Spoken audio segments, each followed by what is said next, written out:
Olá, turma, sejam bem-vindos a mais uma exposição do curso de Equações Diferenciais Aplicadas.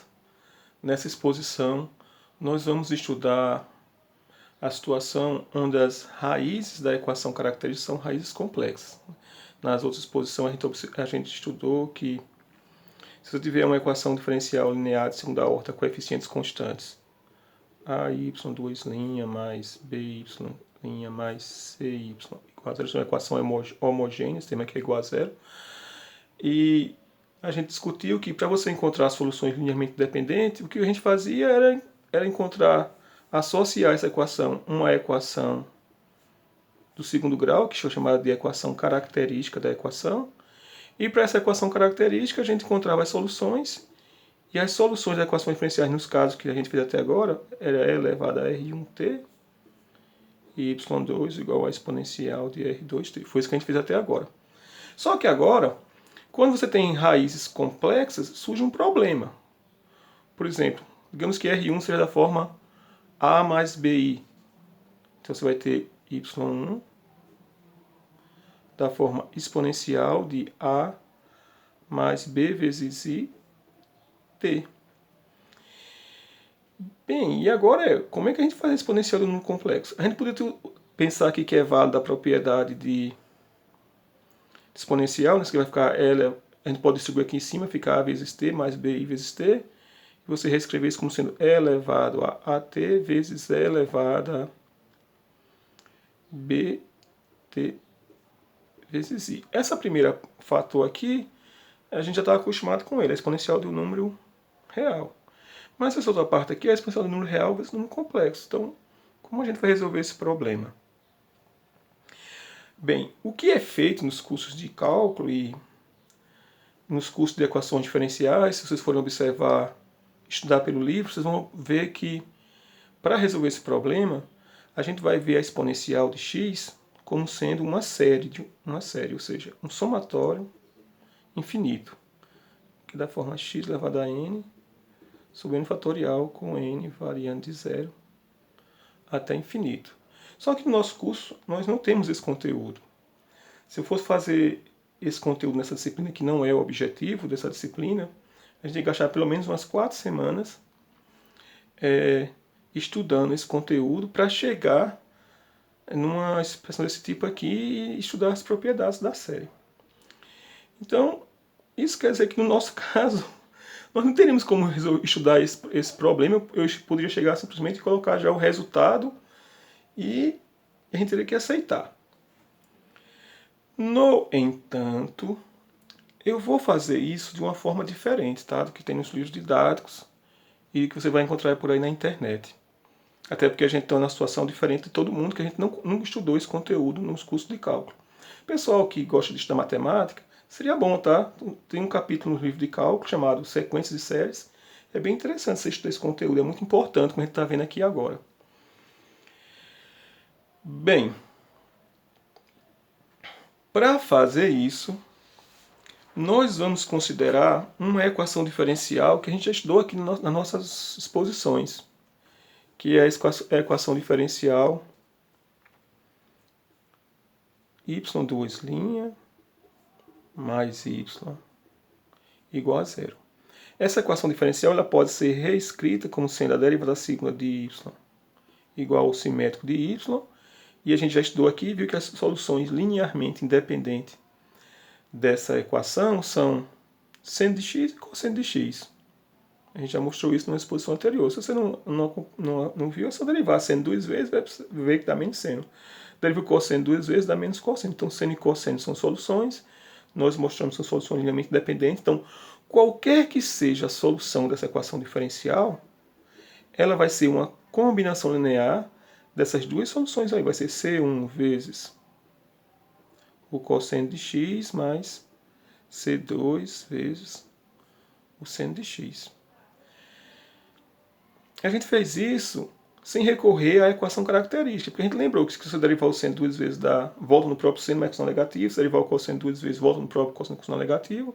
Então a gente resolveu essa equação sem recorrer à equação característica. Se ao invés disso nós tivéssemos recorrido à equação característica, Para essa equação aqui, y duas linhas mais y igual a zero, a equação característica é r ao quadrado mais...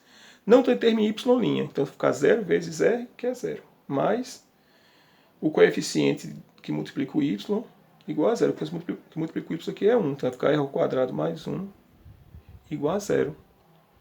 E as raízes dessa equação do segundo grau são... Você pode reescrever como sendo r ao quadrado igual a menos 1, e o número que a gente sabe que elevado ao quadrado a menos 1 são i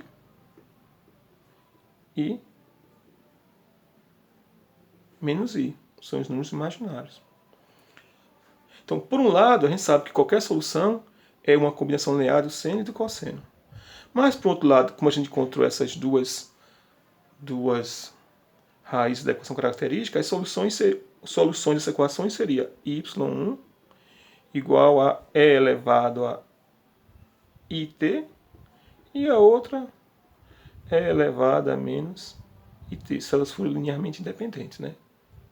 Nós temos duas soluções. Então agora a gente vai fazer uma coisa diferente do que tem por aí. Nós sabemos que uma solução é essa aqui, exponencial de i vezes t.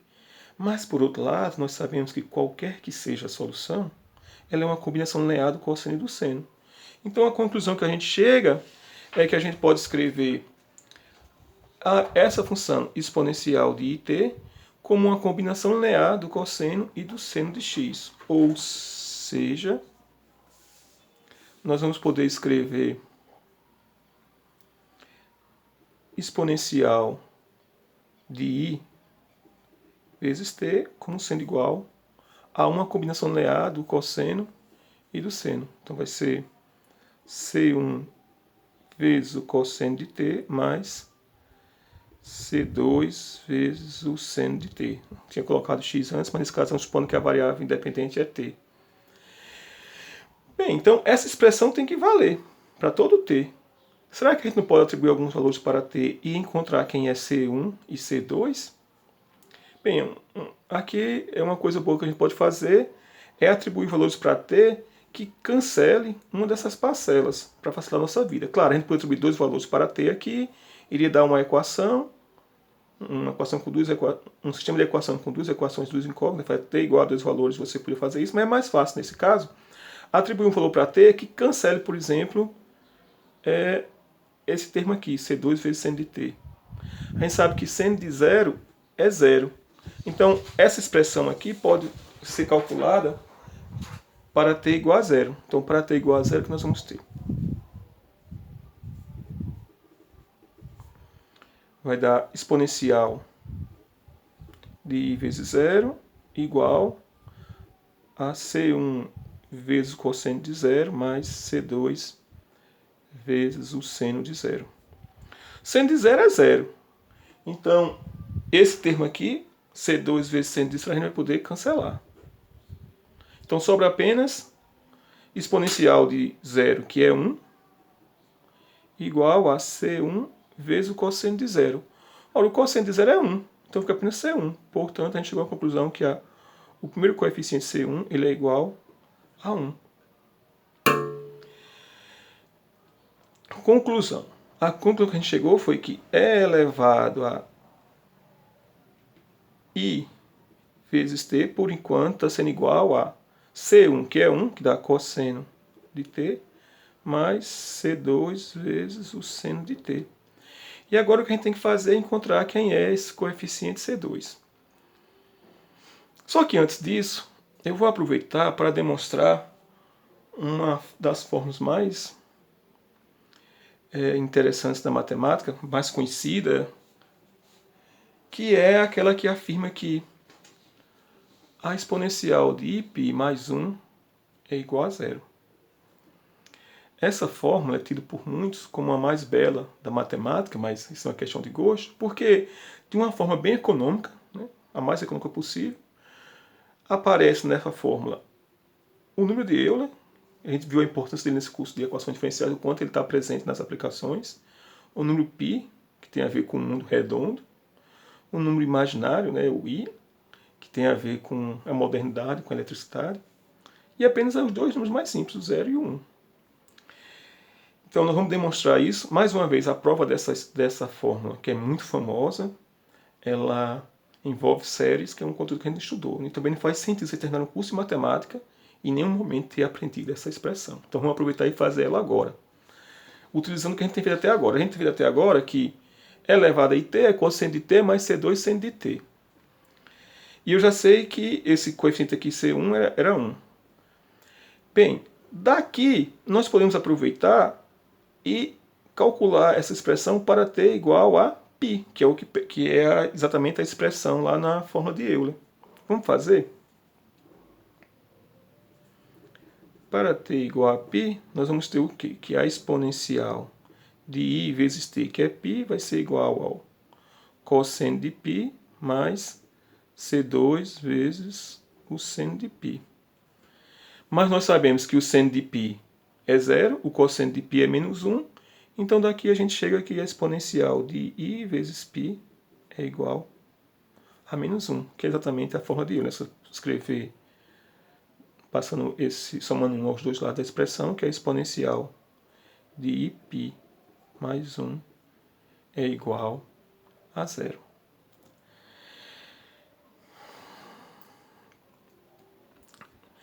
Bem, então está demonstrada essa fórmula. A gente só precisou usar aqui qualquer solução é uma combinação linear daquelas duas soluções linearmente dependentes, cosseno e seno. Observe que para chegar naquele resultado é necessário muito tempo de conteúdo e de discussão que a gente não fez aqui no nosso curso, tá? Mas ainda usou essa forma de você tratar as equações diferenciais lineares de segunda ordem coeficientes constantes homogêneas. Bem, então a gente sabe que exponencial de π é igual a menos 1. E o que a gente quer fazer é encontrar quem é C2, né? A gente quer encontrar quem é C2. Vamos então atribuir um valor para t de tal forma que zere esse termo, cosseno de t. Se a gente fizer isso, vai ficar apenas C2 vezes um número aqui igual a outro número lá de cá. Então vamos fazer isso. Um valor que zera o cosseno de t é π sobre 2, né? Porque para t igual a π sobre 2, o cosseno é igual a 0. Então vamos fazer para t igual a π sobre 2, que nós vamos ter que a exponencial, nós estamos substituindo bem aqui em cima, tá, pessoal? Para t igual a π sobre 2, vamos ter que a exponencial de i vezes π sobre 2 é igual a cosseno de π sobre 2 mais C2 vezes o seno de π sobre 2. O cosseno de π sobre 2 é igual a 0, então a gente pode cancelar aqui esse termo. E a gente chegou à seguinte igualdade, que é a exponencial de i π sobre 2 é igual a seno de π sobre 2 é igual a 1, só sobra apenas C2. Então a gente encontrou quem é C2, só que aqui tem um probleminha. Essa exponencial de π sobre 2 a gente não sabe calcular. Eu não sei como calcular a exponencial de números complexos vezes π sobre 2. Se fosse a exponencial de iπ, a gente sabe que dá menos 1. Mas aqui é a exponencial de iπ sobre 2. E agora? E agora você já deve ter observado, né? Se a gente levar aqui ao quadrado dos dois lados, você vai usar a propriedade da potência aqui. Vamos fazer isso para determinar quem é a exponencial de π sobre 2. A gente vai levar aos dois lados ao quadrado, tá? Então vai dar a exponencial de π sobre 2 ao quadrado igual a C2 ao quadrado. Só que a gente já sabe das propriedades para potência. Esse 2, né, que é a potência da potência, 2 vai aparecer lá, vai multiplicar aqui, né, para a propriedade da potência, então você vai poder cancelar esse 2 com esse 2. Ó. Ou seja, a propriedade que a gente está usando é aquela propriedade da potência que diz que A elevado a B, tudo isso aqui elevado a C, é a mesma coisa que A elevado a B vezes C, essa propriedade que a gente está utilizando aqui. Ou seja, E elevado a Y sobre 2 elevado a 2, você vai pegar, na realidade, seria melhor colocar um colchete para ficar bem claro que a gente está levando tudo ao quadrado, tá? É esse termo todo que está elevado ao quadrado. E agora esse 2 vai descer aqui multiplicando, vai cancelar com esse 2, E, portanto, o que vai nos sobrar aqui é apenas que E elevado a Iπ, porque o 2, a consequência 2, é igual a C2 ao quadrado. A gente está levando aqui os dois lados ao quadrado. Pronto. Quanto é a exponencial de Iπ que a gente encontrou antes? Exponencial de Iπ, que é a fórmula de Euler, é igual a menos 1. Então você vai ter que C2 ao quadrado é igual a menos 1. Qual é o número que a gente conhece que leva ao quadrado dá menos 1? É exatamente o número imaginário, né? Portanto, C2 é igual ou a I ou a menos I. Vamos pegar com seno I. C2 é igual a I. Por quê? Porque a gente sabe que o único número que leva ao quadrado dá menos 1, ou é I ou é menos I. Teria duas respostas aqui, nós vamos considerar C2 como sendo I. Bem, então, conclusão que a gente chegou. A conclusão que a gente chegou substituindo foi que a exponencial de IT é igual a o cosseno de T mais C2, que é I, vezes o seno de T. Que é uma das fórmulas que a gente vai precisar, das expressões que a gente vai precisar no que segue. Então eu vou parar esse vídeo por aqui, para não ficar muito longo. Na próxima a gente vai continuar. Só que antes disso, quando a gente for trabalhar com as raízes complexas, na verdade vai ficar uma solução da forma e elevada a mais bi vezes t. Então vai dar e elevado a at vezes e elevado a bt vezes i.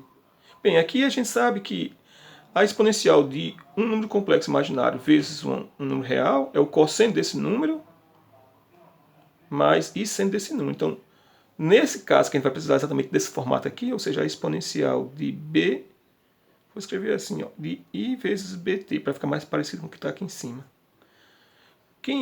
Quanto é que vale essa expressão?